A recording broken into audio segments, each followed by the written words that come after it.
What's up, family, friends, followers? Welcome back to my Tuesday night edition of Friends. But wait, I'm sorry, I forgot the name of my own broadcast. F Words with Friends. I am super excited for tonight's guest. I feel like when we get together, really powerful conversations happen, but we also have a good time doing it. So I'm asking you to share this with somebody because not only will you get something um, really informative, you also going to have a good time. It's going to be like an ouch that you needed that feels so good. The ouch that feels so good. That's what we're going to do tonight. My guest tonight is Miss Crystal Currie. I'm going to be official and read her bio. Crystal Currie is a licensed clinical mental health counselor and owner of Compass Life Skills and Counseling. She is also the founder of the Cycle Breakers Conference, coming back for its second installment this year in 2024, or the upcoming year in 2024. Her therapy experience spans over a decade, from serving youth in juvenile detention centers and hosting life-changing retreats for adults. Crystal has a personal passion for creating safe spaces for emotional healing, and she is my friend. She is my friend. So I'm excited to bring her to the stage. Hi, Dr. Tay. I'm so glad to be here. Hi, Miss Crystal. I am so excited to have you here because you give it straight. Like, you and I have that similar kind of like, okay, y'all gonna take these vegetables today. Tough conversations, but really necessary conversations, which of course is my favorite hashtag. So people, buckle your seats. We're about to go for a little ride. F Words with Friends is starting now. This is your opportunity to share. Let's get started. Crystal, what is it about forgiveness that feels so dirty, so yucky, so messy? Let's get into it. You know what?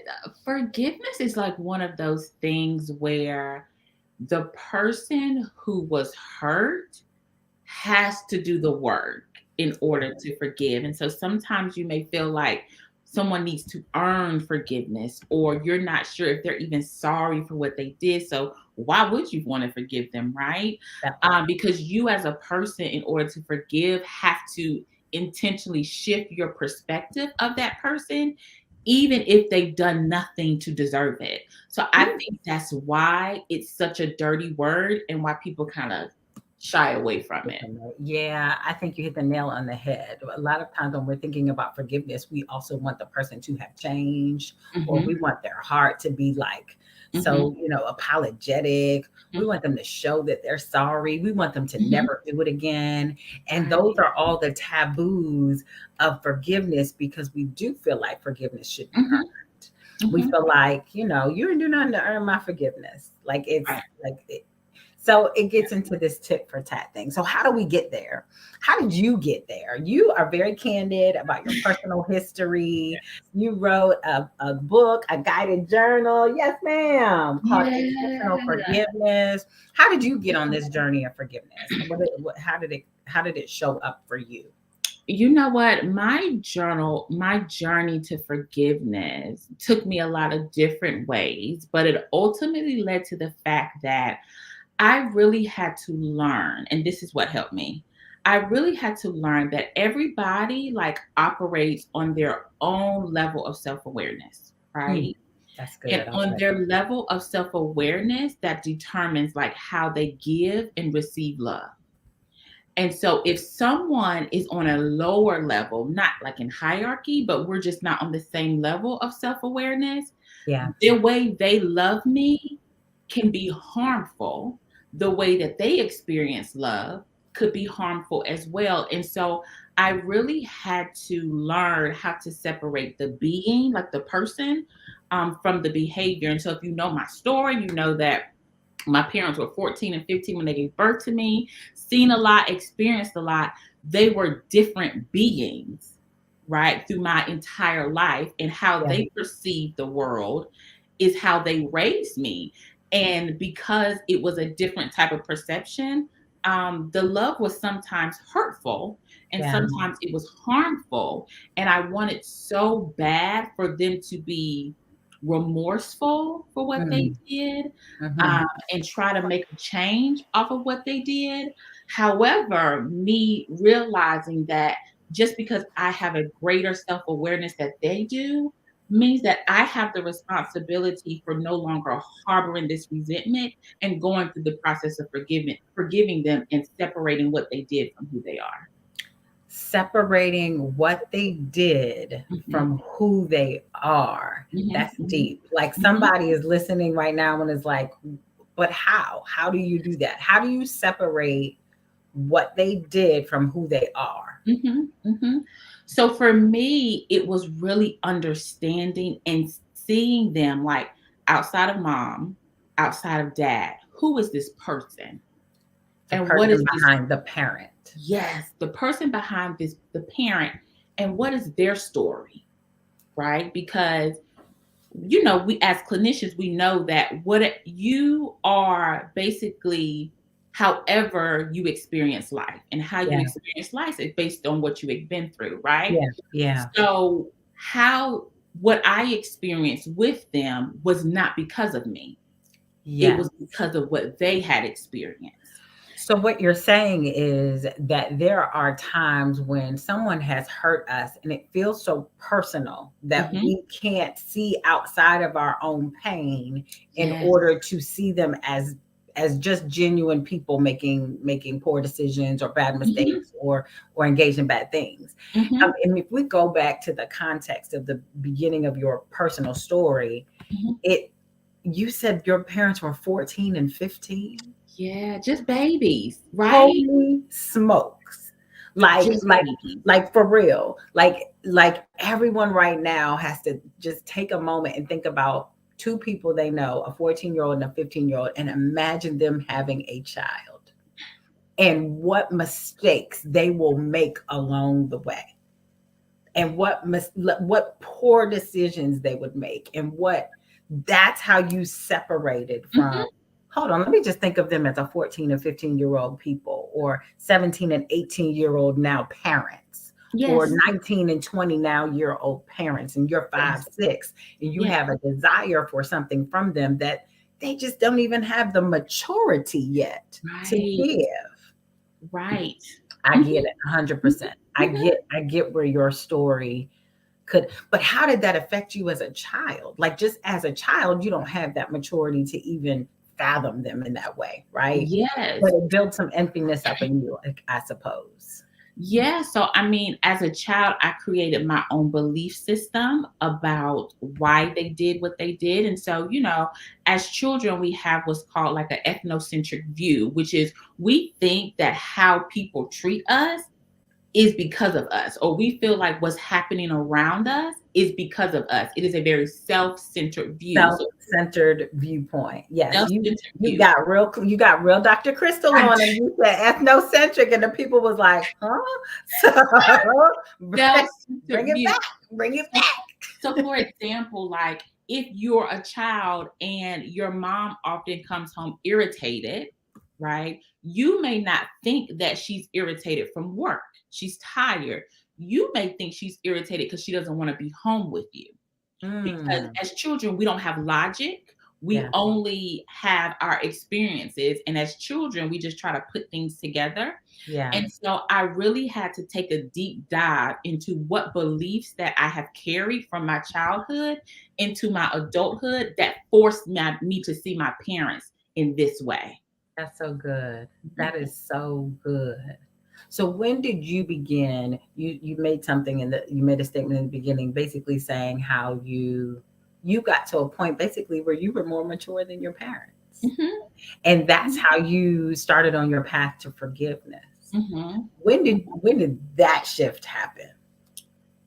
Oh, it has been several times because for me, forgiveness has been a continuum, not something that I did and was done with.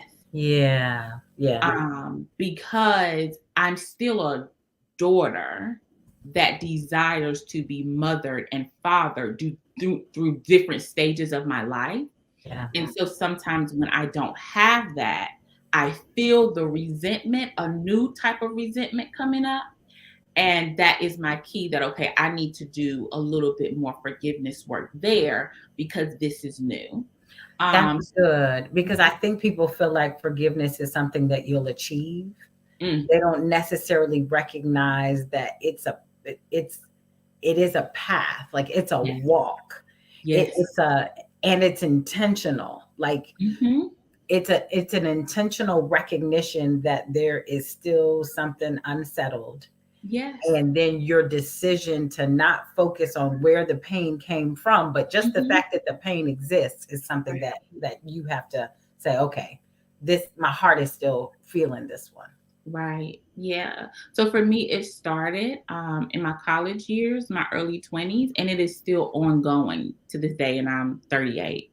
All the way. Yeah. Mhm. I said, I made my first statement of forgiveness probably about 10, 15 years ago, but Mm, I'm a whole therapist and I'm just at the point where I'm talking about it and yeah. finding the words to articulate forgiveness. That's different. Right. Hmm. That's different. Like finding the Hmm. words to articulate what forgiveness is Yeah. means something different. Absolutely. Yeah. Hmm. And for Hmm. you, we've been talking about, or at least, one of the things that I've been passionate about talking about is forgive and forget. It's like it doesn't exist. The Yeah. forgetting doesn't exist. And Right. so how does like memories and reminders and things like that, how does that affect you? Yeah, and I heard you say one time, you were like, how are you supposed to forgive when your brain is responsible for storing and retrieving information? Like that's all it That's does, exactly, yep, that's exactly what I said. right? So I mean, listen. I appreciate So, it. so sometimes I feel like my brain be playing tricks on me, Mm, right? mm. Because when I go through different stages of life, it's like there's something in my subconscious mind that just comes out of nowhere. It's a Yeah, memory, yeah, it's from a sound, it's from an and I'm like, "Oh my goodness," yeah. right? But I just call that the purging That's of good. my past, and I just have to deal with it, when it comes up because like you say, like the brain, it stores information and it retrieves information. It's like a Yep. machine. Yep, it is exactly a machine, right? That Mhm. is its function is to store and retrieve information. Mhm, And so mhm. it's like if my brain doesn't, kind of dismiss this information or erase itself, like how am I supposed to forgive? Because Yeah. I still feel it. I still Mhm, feel it in my heart, or I still mhm. feel the butterflies in my stomach, or it still Right. pisses me off and I'm still angry about it, or whatever Mhm. it is that you're hurt and your pain and how you're experiencing it, it continues to show up in your body. Yes. How does Mhm. forgiveness show up in your clientele? What do you see people struggling with the most when it comes with Yeah. forgiveness? For my clients, and most of my clients are those who have childhood trauma or unhealthy relationships with family members, particularly their parents. It shows up in the form of control, honestly, Mm, because they have made a commitment to not allowing themselves to be in a situation where anyone can hurt them in the same way again. And the best way to do that is by controlling who you interact with, how people treat you, how close they get to you, what you engage with, and that's the biggest that's symptom that I so see. true. Like, I think especially when it comes to romantic relationships, it gets to the Mhm. point where, we're reenacting, some of our parental stuff, right? We're Right. reenacting some of that stuff or childhood stuff. Maybe it's not a Mhm. parent, but it's something. We're reenacting what we learned about trust. Right. And then Mhm. that shows up in the partners we choose. It Mhm. shows up in the people we choose to keep close to us or keep away from us. Yes. And it shows up in the way that we then parent moving forward. Mhm. Mhm. When you see some of your clients, let's say, who have been controlling, they're trying to control and be gatekeepers for every Mhm. single thing. How does that then show up in their parenting? Oh, yeah. They begin to parent their children out of their own parental wounds, like the emotional hurt that they experience. Ooh, child. So they parent their children based off of how they feel like they should have been parented, right? So if their parent was a yeller, my client's not going to yell at their child.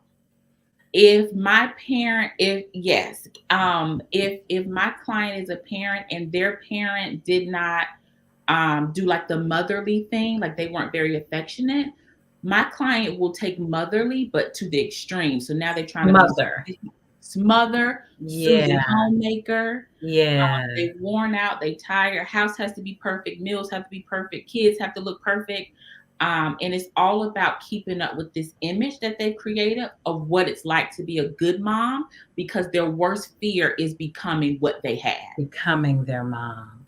That's Hmm. so good. So you're basically going from one extreme to the next. Like, I'll Absolutely. never be what my mom, I'll never be mean. I'll never be, I'll never beat my kids. I'll never that. And then you wind up being extremely permissive on the Right. other side and kind of almost getting run over by your kids, smothering your kid, being like trying to control their everything. And Right. so, what about when we begin to see people emulate the things about their parents that they hated themselves? Hmm. Hmm. How does that show up?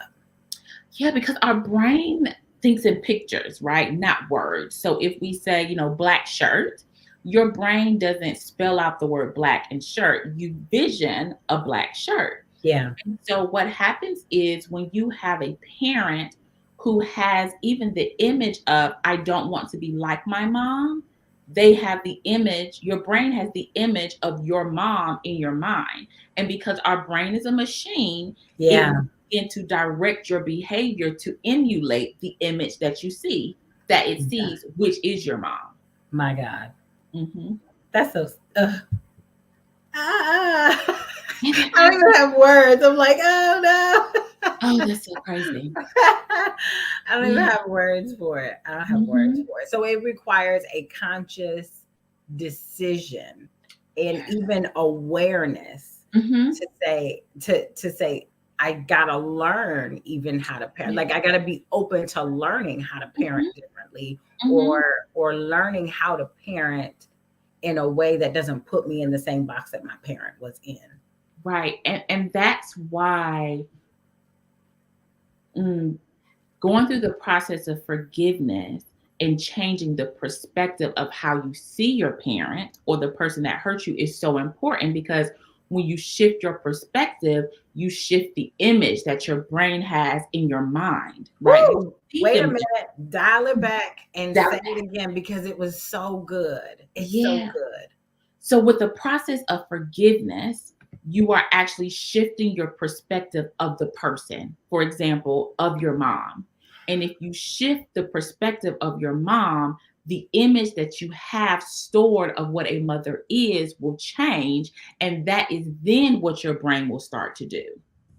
Got it. Love that. I love that imagery. I saw it Hmm. loud and clear. It's almost Hmm. like you were so angry and entrenched in your own pain that you Yes, couldn't see the person separate from your pain.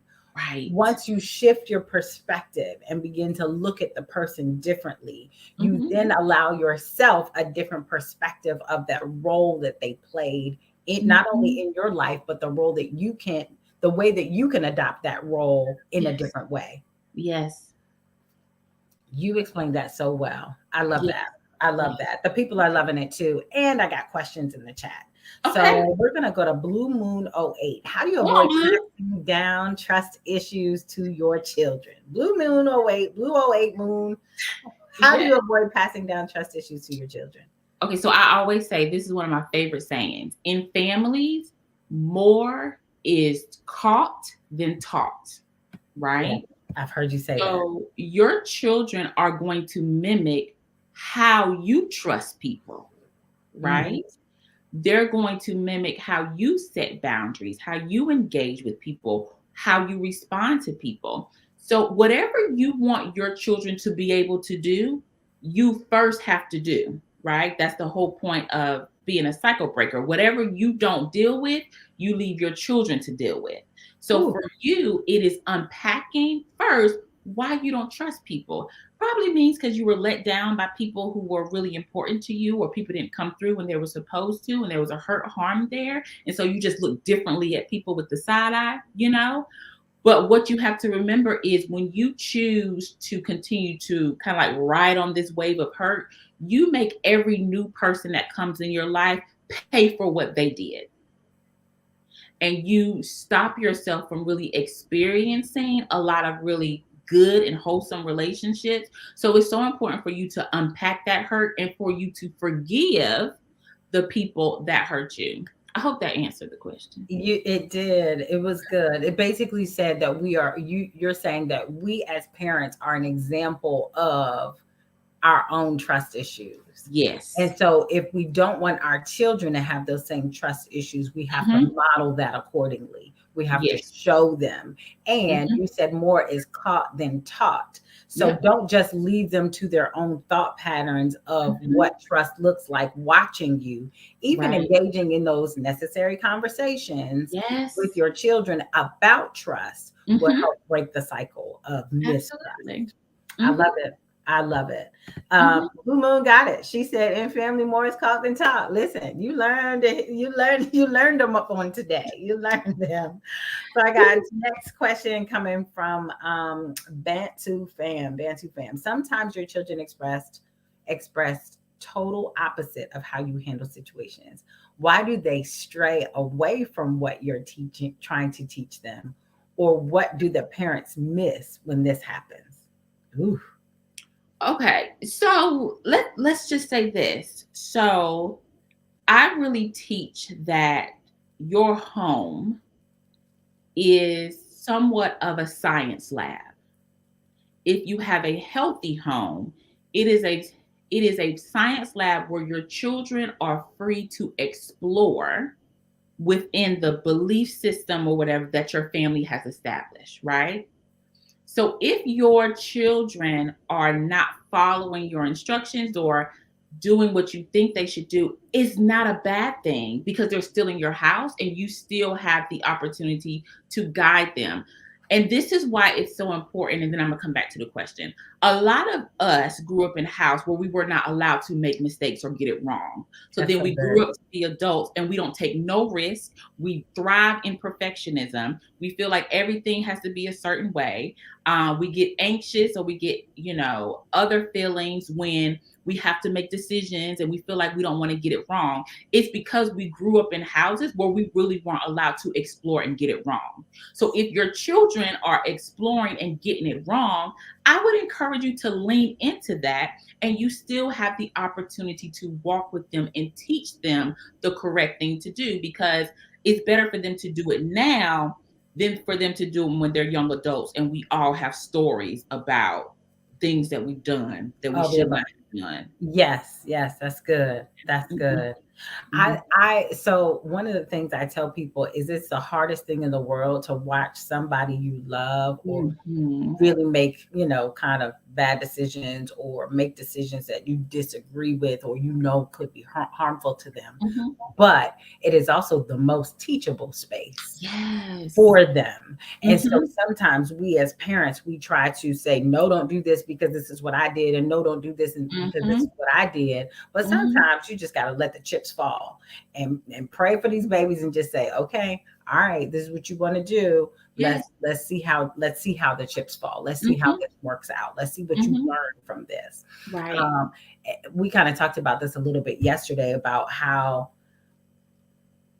painful situations often teach us things. Absolutely. It's horrible to even to even Mhm, put them together. It's like we mhm. don't want to go through pain, and a Yeah, lot of times we're trying to avoid pain as much as possible. right. But the painful things teach us things also. Absolutely. That's so good. All right, we Mhm. got more questions. Okay. Victoria wants to know, how do you change your perspective of a person when that person doesn't change? They still have the Mhm. same behaviors that damaged you in the first place. Yes, sir. Yes, sir. Yes. So changing your perspective. So when we talk about forgiveness, it is a selfless act. So you are doing something for yourself that they have not earned. It seems like you may be giving them a pass or making them feel like, they can come back in your life, but forgiveness does not mean reconciliation, right? Mm-hmm. So you can forgive, shift your perspective by maybe even knowing the backstory or knowing like what they've already been through and kind of like why they did what they did. It doesn't excuse their behavior. It doesn't make what they do right, but you're focusing more on the person than you are the behavior. But you cannot expect, and this is from my own experience too, people to be sorry for what they've done because some people feel like they were justified in what they did and that the hurt is all on you, Yeah. right? Yeah. And so even with that situation, you holding on to that resentment closes you off to other relationships and opportunities in the future. So you forgiving is definitely for you and it has nothing to do with them. So I want to piggyback on this because Mhm, when you change your perspective of the person, mhm. it doesn't mean that the behavior has changed. Right. It actually means that the person has shown you who they are time and time and time again. Mhm. You have to change your expectations of the person so that you don't have a broken heart about it Mhm. or that you don't feel no kind of way about it. Mhm. Um, Earl Simmons, DMX, used to say, I've heard him say this before, trust a liar to be a liar, Yes. trust a thief to be a thief. Mhm. Like you don't have to be disappointed. You don't because you Mhm. know exactly who they are and expect them Mhm. to be who they are. So part Mhm. of shifting the perspective is shifting your heart posture Yes. that they'll ever match up to the idea you want them to be in your head. Right. Mhm. When it comes to forgiveness, you're almost saying, I now trust that you are who you've demonstrated yourself to be, and Mhm. I'm going to let you be that and Yes. remove the expectation that you're supposed to be something different. Right. Right. Mhm. And you know what? Particularly when it's a parent, right? Mhm. Because Mhm. we have this idea, this idol, this image of Yes. parenthood in our head. And when Mhm. it doesn't match up, Yes. that's the little girl, little boy in us that is so heartbroken. And we're constantly yearning, yearning, yearning for them to be what we want them to be in our head. Yeah. Mhm. And then that is even when I had to recognize, based on what you're saying, when I am trying to hold my parents to this standard that I created in my mind by watching TV shows or other friends or just what I Yeah, wanted, I needed to ask for forgiveness because I was putting on them what I wanted instead of accepting them as they were. that's good. Yeah, that's good. I definitely went there with my brother Mm, because I was like, you know what? I expected you to be big brother. yeah, And once addiction got in the way, addiction took yeah, the identity. You know what I'm saying? And so I had to see him in the addiction. I had to recognize that the addiction was taking away the idea that I had of him, of big brother. right. Excuse me, pardon me. I have another question. Mhm. MIMG is asking, does triggers mean I haven't forgiven? Oh, no, not necessarily. Triggers are a way for your brain to let you know that you have encountered something similar to something that may have hurt you in the past. Yeah. And so, one of the key things that our brain does through storing and retrieving information is keep us safe. So, if something was emotionally hurtful to you, physically hurtful to you, if you come across something like that or that's similar, a trigger will happen. And it doesn't mean that you haven't forgiven. It just means that your brain is doing what it does because it did not forget.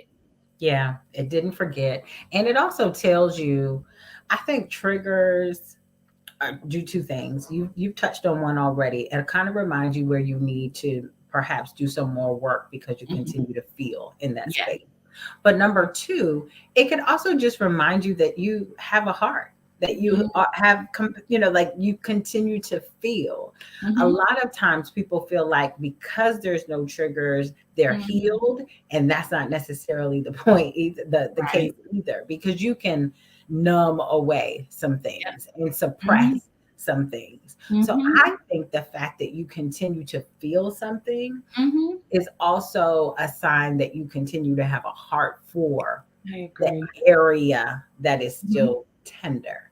Mhm. Does that make sense? Yep, I agree. Okay. Mhm. Okay. I love this. I love I do this. too. I do Tell us about your journal. Tell us about your journal. Tell us about too. intentional forgiveness. So I wrote the book. Okay, so a lot of my journey into becoming a clinician and creating safe spaces for people to heal from childhood trauma was really birthed from aggravation that people were not being honest about. Sometimes parents miss the mark. And so I was really getting tired of people just saying, you just need to forgive. You just need to forgive. Just forgive. Just forgive. But no one can tell you how. Yeah.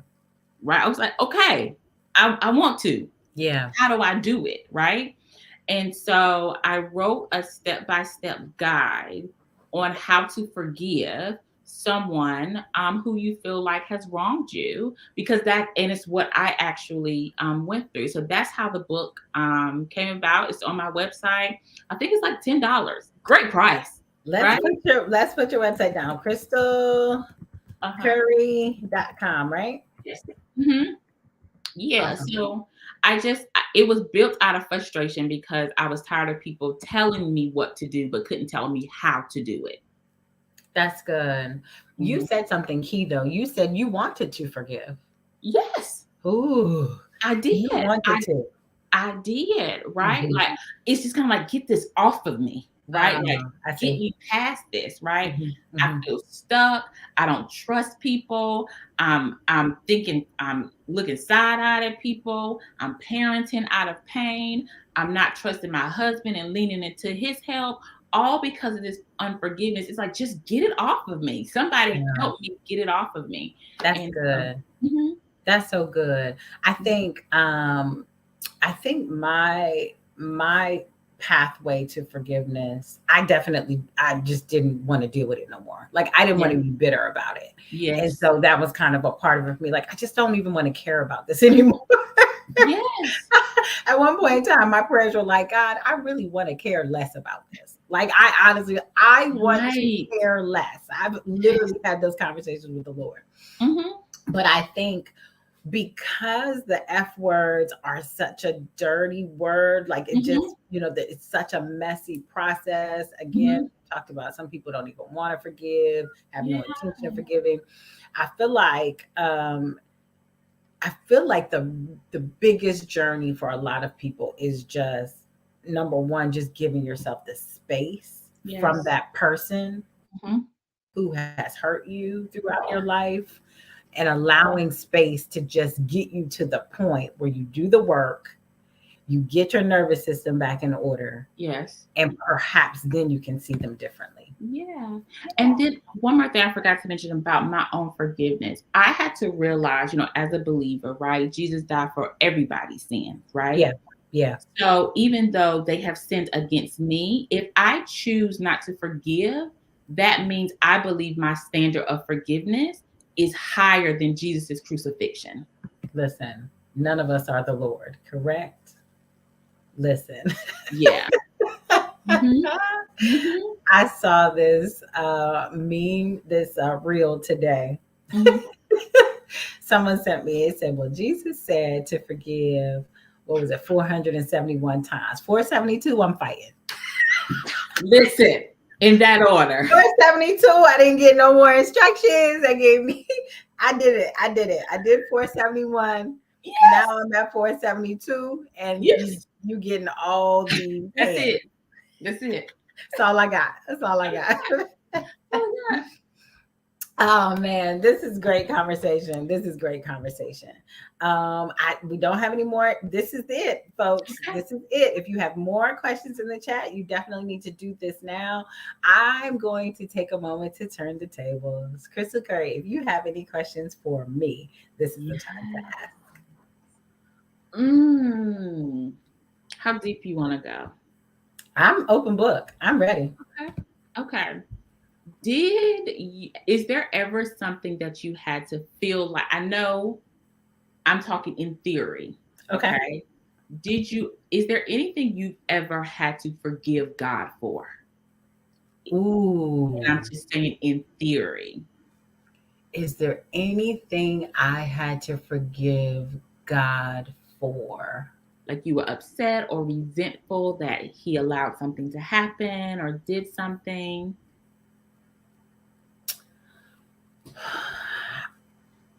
Not yet. Okay.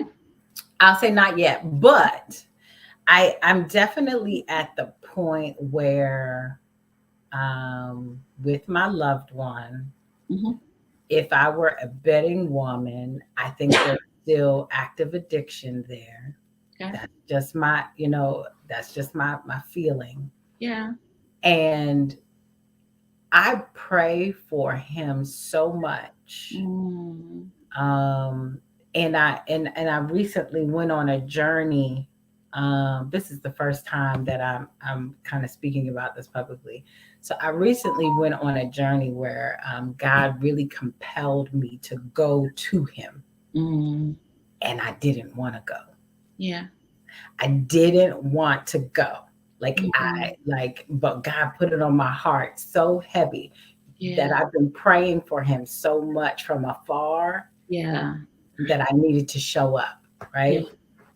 And so I did. I went and I showed Mm. up, and it was a much needed reunion, Wow. but it ended the way that I thought it would end, Yeah. which is request for money, request for support. So Yeah. I'm at the point in my relationship with my loved one that um, if he needs something and I'm able to provide it, Mhm. I feel like I have the heart that I can, but I really just want him to be okay. Yes. And I'm at the point where I'm like, okay, God, that's your son too. Yeah. And as much as I want him to be okay, and as much as I believe you are taking care of him, Mhm. he's just not healthy. Yeah. Like he's just not healthy. I Yeah. don't know. So I'm not mad at God about it. I really Mhm. not. I'm not mad. I don't feel like I need to forgive God for it. Mhm. I just don't know what else to do with it. Yeah. Yeah. That's my answer. I just don't know what else to do with it. Yeah. And so I just leave it where it is. Leave it where it is. Just going through some of the comments in the chat. Yes, I did. When I felt that God took my 26-year-old firstborn Mm. son due to a motorcycle accident 3 years ago, I just finally forgave myself 3 months ago for those angry thoughts towards God. That's so good. That's so Thank good. you for sharing that, Leangela, because there's times where life just feels completely unfair. Like it just feels like this ain't fair, right? Yes. And for those who check all the boxes and are good old Christians, and I went to church and I paid my Mhm. tithes, I served Mhm. the Lord and I prayed this morning. Mhm. I think Mhm. we feel like that is good, like we can be Christian enough that life doesn't happen to us. Right. But Right. even God, even Jesus faced his Mhm. trials and tribulations. Even Mhm. Jesus faced his temptations. And so I think Right. sometimes, again, when we're stuck in our own pain, we can't see the bigger perspective. Right. Mhm. So no, that's a great question, but I haven't been there. I hope I never Mhm. get there. I just don't Right. want to get to the point where I'm mad at God. I don't want to. Yeah. Yeah. I don't Yeah. want Mhm. to. Ooh, I just had a moment though. What? Do she? Mm. I just had a moment. So when my father passed away, I Mm. wasn't ready for that to happen. I wasn't Mm. ready. I just wasn't ready. And there was a point where I was tossing and turning one night, and I said, like, why? Like, why did he have to go like Yeah. so early? Like, why? And God reminded me immediately that my father could have passed away 10 years before it. Mm. He was in renal failure. He was in kidney failure due to diabetes. And my brother, my other brother gave him a kidney. Wow. And that kidney extended his life 10 years. Wow. So in the moment, I'm feeling like I wasn't ready when it could have happened 10 years Woo. before. And so the memories of those 10 years flooded me. And when I tell you I was all the way through, Yeah. so that was enough. So that was one time I would say I questioned, like, why? Yeah. Like, why did it have to happen this Yeah. way? Mhm. More so grief and anguish Yes. than anger at God, Mhm. but like just Mhm. wondering, why God? I'm just wondering. I'm just asking questions. But when he Right. told me, it about knocked me over. It about knocked me over. Got your answer. Got my answer loud and clear. That was a great question. Thank you Yeah. for letting me reflect on that. All Oh, right. I don't see any more absolutely. questions in the chat. I Mhm. hope you all have enjoyed tonight's conversation. This is the second installment of F Words with my therapist friends, Miss Crystal Currie. Thank you so much for joining me. I You guys enjoyed can check myself. you good. You Yeah. guys can check out her book, Intentional Forgiveness, on her website, crystalcurry.com. My book, Offended for Life, the Yes. Distant Path to Forgiveness, is also available on Amazon. You can check it out. As soon as we get off the line, you can find the book on Amazon. Tomorrow night, Wednesday night, I'll be talking to Dr. Kia James. Dr. Kia and I went to college together. We are long, long time friends. We have, at this point, we've been doing life together. But she is one of the co founders of Relationship Boosters. So Mhm. we're going to talking about how forgiveness shows up in our romantic relationships and unforgiveness shows up in our romantic relationships. It's going to be an amazing conversation. Tomorrow, we'll be tuning in at 8 o'clock. So meet me right back here at this YouTube channel at 8 o'clock tomorrow with Dr. Kia. Thank you again, Crystal. You're welcome. Bye, guys. I love y'all. Have a good night.